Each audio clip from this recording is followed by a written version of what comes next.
সঁচাকৈ আজি মই ৰামপুৰবিল আমাৰ দৈমু সংগীত একাডেমীৰ যিটো কাৰ্যালয় মুকলি কৰিবৰ কাৰণে মোক নিমন্ত্ৰণ কৰি আনিলে। ইয়াৰ কাৰণে মই সঁচাকৈ খুব ভাল পাইছোঁ, অতি আনন্দৰ বিষয়। আমাৰ এই অঞ্চলত ৰামপুৰবিল সংগীত একাডেমী নামেৰে এটা অনুষ্ঠান, যিহেতু আমাৰ এই অঞ্চলৰ সংগীতপ্ৰেমী মানুহবিলাকে ৰাইজে তেওঁলোকে সুসংগঠিতভাৱে এই অনুষ্ঠানটি চলাই আহিছে। বহুত কষ্টৰ মাজেৰে তেওঁলোকে এই অনুষ্ঠানটো চলাই আছিলে আৰু আৰ্থিকভাৱে জৰুলা, যিহেতু তেখেতসকলে সংগঠনটো চলাবৰ কাৰণে আৰু কাৰ্যালয়টো চলাবৰ কাৰণে যথেষ্ট কষ্ট পাইছিলে। আৰু এওঁলোকৰ ফালৰ পৰা মোৰ লগত যেতিয়া তেওঁলোকে যোগাযোগ কৰিলে, মই তেখেতসকলৰ এই অনুষ্ঠানটো বনাই দিবৰ কাৰণে মোৰ ফালৰ পৰা 10 লাখ টকা মই চেংচন দিলোঁ আৰু সেইখিনি পইচা দি তেখেতসকলে আজি এই দৈমু সংগীত একাডেমীৰ যিটো আমাৰ কাৰ্যালয়, সেই কাৰ্যালয়টো সুন্দৰকৈ তেখেতসকলে নিৰ্মাণ কৰি উলিয়াই ল'ব পাৰিছে। আৰু ইয়াৰে আজি মুকলি কৰিবৰ কাৰণে মোক নিমন্ত্ৰণ কৰি যিহেতু আনিলে, মই আজি তেওঁলোকৰ সহযোগত তেখেতসকলৰ নিমন্ত্ৰণ মৰ্মে আজি অনুষ্ঠানটো মই এই গৃহটো মই মুকলি কৰি দিছোঁ। ইয়াত যথেষ্ট ছাত্ৰ ছাত্ৰীও আছে, শিক্ষাৰ্থীসকলেও আছে, যিসকলে বাদ্যযন্ত্ৰ শিকিবৰ কাৰণে আৰু ইয়াত ক্লাছিকেল ডেন্স শিকিবৰ কাৰণে অহা যিবিলাক ছাত্ৰ ছাত্ৰী আছে, এখেতসকলে এই অঞ্চলৰ বাহিৰেও আন দূৰ দূৰ অঞ্চলৰ পৰা বেলেগ বেলেগ ঠাইৰ পৰা আহি পেলাই ইয়াত শিক্ষাৰ্থী হিচাপে আছে। আমাৰ শিক্ষকসকলে যিসকলে মিউজিকত এক্সপাৰ্ট বা তেখেতসকলে ডিগ্ৰী থকা, আমাৰ উত্তৰ প্ৰদেশৰ লক্ষ্ণৌৰ যিটো ভাতকাণ্ডে অনুষ্ঠান আছে, এইবিলাকৰ পৰা তেওঁলোকে চাৰ্টিফিকেট প্ৰাপ্ত এজন শিক্ষক হয়। আৰু এখেতসকলে ভালকৈ আমাৰ এই মিউজিকৰ কাৰণে বা মানে ডেন্সটো শিকিবৰ কাৰণে অহা ছাত্ৰ ছাত্ৰীসকলক সুন্দৰকৈ শিকাই আছে। কেনেকৈ এজন ভাল নাচনী মানে কি প্ৰদৰ্শন কৰা ডেন্সাৰ হ'ব লাগে, কেনেকৈ ভাল মিউজিচিয়ান হ'ব লাগে, এই গোটেইবিলাকক তেখেতসকলে আজি এই অনুষ্ঠানৰ পৰা শিকাই আছে। মই তেখেতসকলক কথা দিছোঁ যে তেওঁলোকে যেতিয়াই প্ৰয়োজন হ'ব, তেখেতসকলে মোৰ লগত আকৌ যোগাযোগ কৰি পেলাই এই অনুষ্ঠানটো আকৌ এটা ভাল অনুষ্ঠানত পৰিণত কৰিবৰ কাৰণে আমি ব্যৱস্থা লৈ পেলাই কাম কৰিব লাগিব। আৰু ইয়াৰ কাৰণে মই সদায় তেওঁলোকৰ লগত যোগাযোগত থাকিম, তেখেতসকলক মই সদায় সহযোগ কৰিম। মই এই অঞ্চলৰ আমাৰ গাৰ্জেনসকলক অনুৰোধ কৰিব খুজিছোঁ, আহ্বান কৰিব খুজিছোঁ, তেখেতসকলে নিজৰ ল'ৰা ছোৱালীবিলাকক যাতে ইয়াত শিকিবৰ কাৰণে বা আমাৰ ইয়াৰে অনুষ্ঠানত যাতে অনুষ্ঠানৰ সহায় সহযোগিতা তেওঁলোকৰ ফালৰ পৰা যাতে কৰে, ইয়াৰ কাৰণে মই এই অঞ্চলৰ গাৰ্জেনসকলকো আহ্বান কৰিছোঁ।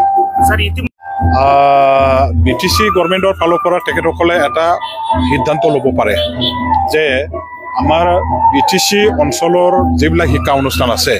এই শিক্ষা অনুষ্ঠানটো ট্ৰাইবেল ডমিনেটেড অঞ্চলত আছে আৰু ট্ৰাইবেল কমিউনিটিয়ে এডুকেশ্যনত যিহেতু যথেষ্ট পিছ পৰি থকা, আৰু ট্ৰাইবেল এডুকেশ্যন ডেভেলপমেণ্টৰ কাৰণে ট্ৰাইবেল অঞ্চলত অৰ্থাৎ 6 শিডিউল অঞ্চলৰ ভালেখিনি স্কুল খোলাৰহে প্ৰয়োজন আছে। আন্দোলনৰ সময়ছোৱাত আমি স্কুলবিলাক খুলিব নোৱাৰাৰ কাৰণে আন্দোলনত আমাৰ বহু অঞ্চল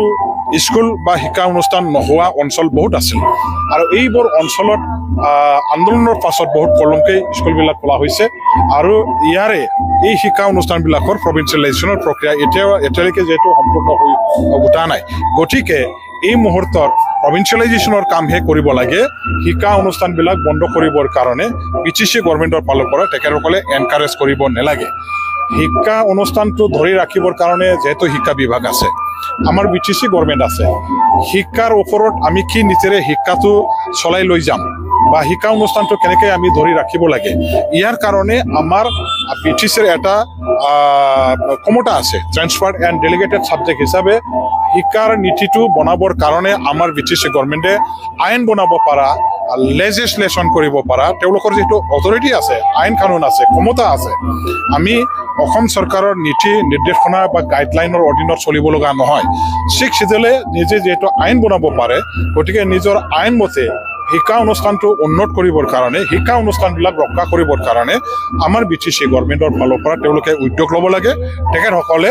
আমাৰ অঞ্চলৰ শিক্ষা অনুষ্ঠানবিলাক যাতে বন্ধ নহয়, আমাৰ ভিতৰুৱা যিবিলাক অঞ্চলৰ শিক্ষা অনুষ্ঠান আছে হয় য'ত নেকি আমাৰ ট্ৰাইবেলৰ পপুলেশ্যন কম আছে ট্ৰাইবেল পপুলেশ্যন কম হোৱাৰ কাৰণে ছাত্ৰ ছাত্ৰীৰ সংখ্যা নিশ্চয় কম হ'ব সেইবোৰ অঞ্চলৰ পৰা স্কুলবিলাক বন্ধ কৰি দিলে সেই অঞ্চলৰ কিন্তু ছাত্ৰ ছাত্ৰীসকলে বা ল'ৰা ছোৱালীবিলাকে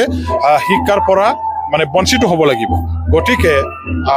আমাৰ অঞ্চলৰ যিবিলাক শিক্ষা অনুষ্ঠান আছে এই শিক্ষা অনুষ্ঠানবিলাক যাতে বন্ধ নকৰে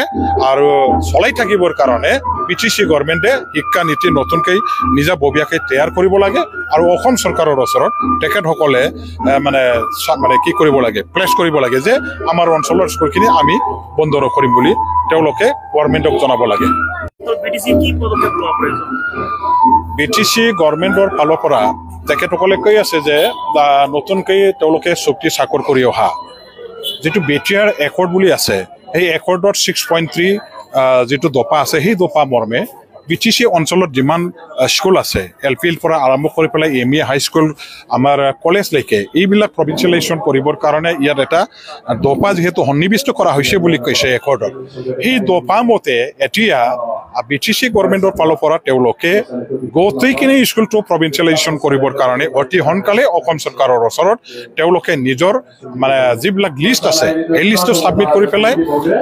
অসম চৰকাৰে যাতে ইয়াৰ কাৰণে এটা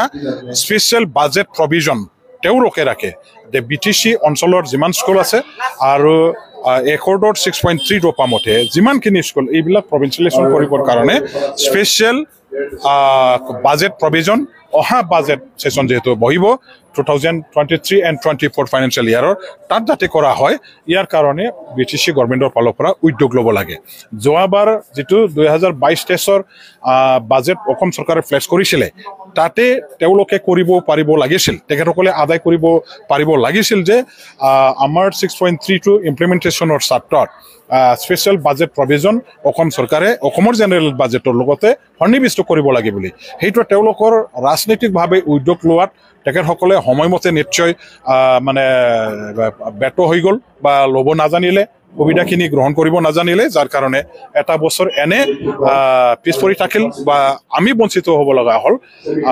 ইয়াৰ কাৰণে এতিয়া যিবিলাক মই দেখা পাই আছোঁ যে আমাৰ ভেঞ্চাৰ স্কুলৰ টিচাৰসকলে যথেষ্ট আন্দোলন কৰি আছে যোৱাকালিও তেওঁলোকে আন্দোলন কৰিলে আমাৰ SP অফিচৰ সন্মুখৰ ফিল্ডত গতিকে এই টিচাৰসকলৰ অৱস্থা খুবেই বেয়া মানুহবিলাকে আজি ভেঞ্চাৰৰ চাকৰি কৰিয়ে ৰিটায়াৰ্ড হৈ গ'ল চাকৰি বছৰ 6 মাহ 2 বছৰ এনেকুৱা ধৰণৰ আছে গতিকে তেওঁলোকৰ চাকৰিৰ জীৱনত যাতে এইবিলাক মানে বিপৰ্যয় বা তেখেতসকলে যাতে চাকৰি নোহোৱাকৈ ৰিটায়াৰমেণ্টত যাব লগা যাতে নহয় এই বছৰতে সেইটো ফাইনেল কৰিব লাগে যে প্ৰভিন্সিয়েলাইজ যাতে হয় আৰু এইটো BTC চৰকাৰৰ গুৰুত্ব দায়িত্ব আৰু BTC চৰকাৰে পদক্ষেপ ল'ব লাগে স্পেচিয়েল বাজেট প্ৰভিজন ৰাখিবৰ কাৰণে